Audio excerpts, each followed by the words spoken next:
Alright, and what's up channel, TheeConciseKing here. Welcome back to yet another Apex Legends video. Thank y'all for tapping in and tuning in as always. Now, I hope you guys are gearing up for Season 8 just like I am, and all the beautiful little mayhem that's going to come with it. And if you are, this video is special and right for you today because we have a lot of buffs and nerfs coming.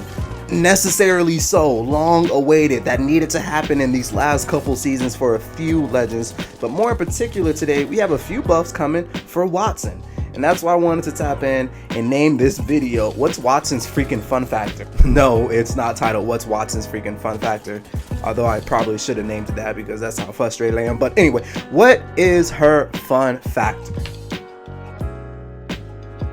Now, if you guys feel anywhere along this video that I answered that question, don't hesitate to leave a like for your boy, as I do have a feedback goal in this video, as I do all of my other videos. And if you guys enjoyed the video so much, consider subscribing to the channel. I make additional Apex Legends content and in-depth guides and breakdowns so that we better understand how to wield these legends, y'all. Now back to the freaking video. So what exactly is Wattsons Problem? I remember waking up one horrific morning in 2020. Yes, I said horrific because 2020 was just that. There were no sweet moments. But anyway, I remember waking up and reading things, mumbo jumbo things about Wattson, like useless Wattson not getting a buff, or respawn no longer buffing Wattson, and blah blah blah blah blah blah blah. And I'm thinking to myself, what the hell is going on?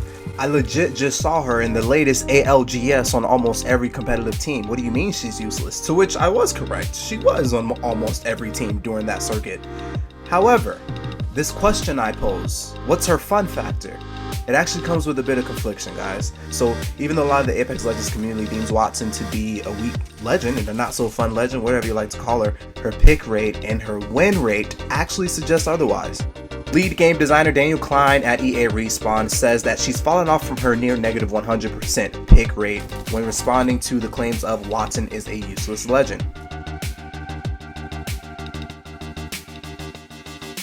So wait a minute, let's actually try to break this down a bit more. The cause of a low pick rate Wattson could actually be due to the effects of her abilities not being effective enough. Yes, I said that right. And I'm talking about her electrical fences.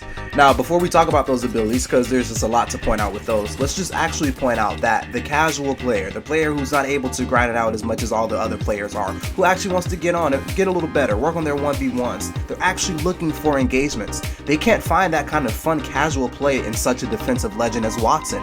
It's not offensive enough, it's not engaging enough. And it's not just that she has to set up shop, she's that kind of a legend, but it's a bit difficult to lure enemies into an already visible fence. Come on EA, you gotta know that. Let's just say you do catch a piece of bait. The effectiveness of her fence is just not strong enough and it's not so rewarding, so a lot of casual players just don't find her fun and worthwhile. Hold on, let me help you.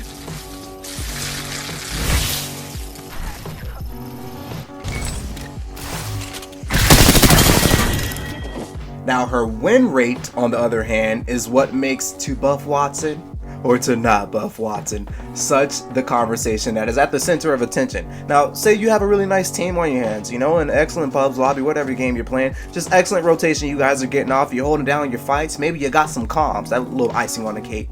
Having a Miss Natalie Paquette on your team, it actually raises your overall win rate quite a bit, guys. Having any kind of defensive legend on your team, actually.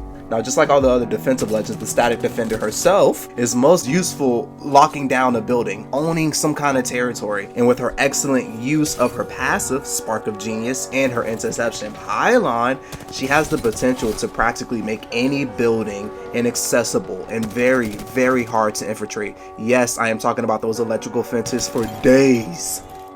Now, with all that being said, let's get to what Season 8 holds for Wattson. So Apex Legends devs actually believe Wattson is just one solid buff and or nerf away from being either too overpowered or continuing to be that same old idle legend that she is now. So check these few Wattson rework ideas from the Apex Legends community that we can actually expect to see in the forthcoming Season 8.